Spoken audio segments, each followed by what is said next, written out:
Sud Radio. Ça va mieux en le disant.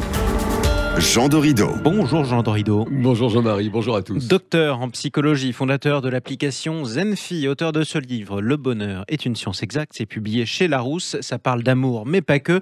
En tout cas, vous aujourd'hui, vous nous parlez d'amour. On est le 12 février, dans 2 jours, c'est la Saint-Valentin.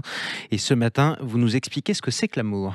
Alors oui, c'est ça, expliquer ce que c'est que l'amour et puis surtout rappeler que c'est un sujet qui évidemment intéresse, qui passionne même les psychologues depuis toujours.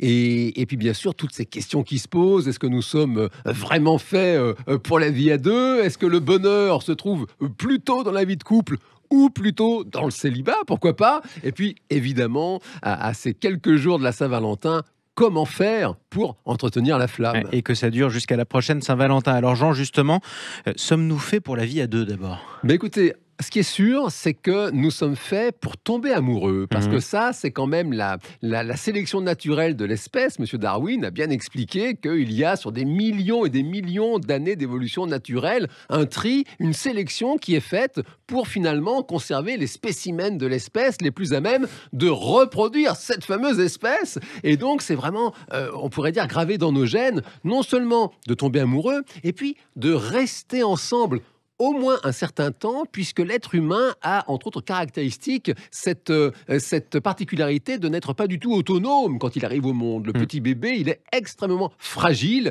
et donc il faut le protéger. Et si on se remet dans la situation de nos ancêtres chasseurs-cueilleurs, il y a un petit moment, 30 000 ou 50 000 ans, mais ça passe vite à l'échelle de l'univers, eh bien, en fait, il faut absolument qu'il y ait, pour le couple de parents, une personne qui s'occupe du petit, qui le protège, tandis que l'autre va chasser et cueillir. Donc c'est vrai que nous sommes faits pour tomber amoureux d'une part et aussi pour rester ensemble au moins un certain temps. Alors 2 questions d'abord. Est-ce que ça veut dire qu'on n'est plus fait pour être amoureux une fois que l'enfant se débrouille tout seul? Et ensuite, comment on explique les divorces? Mais alors effectivement, vous mettez le doigt dessus, c'est que manifestement, la question se pose parce que c'est un fait, pour reproduire l'espèce, il faut refaire encore des bébés. Est-ce que c'est forcément toujours avec la même personne? C'est pas sûr.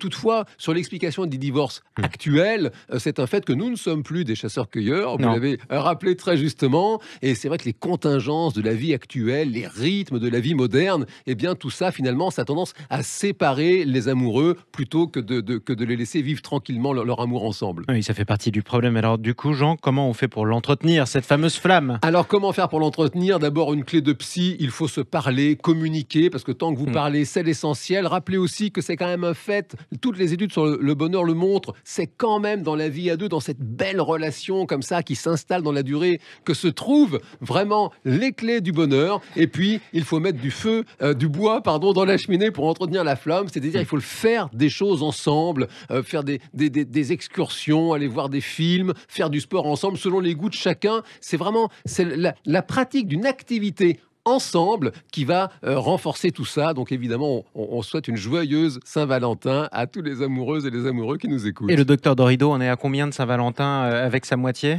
Oh, écoutez, quand on aime, on ne compte pas, vous le savez bien. Bon, c'est bien, vous avez dépassé le stade du chasseur-cueilleur. Merci beaucoup et à samedi prochain. À samedi prochain, Jean-Marie.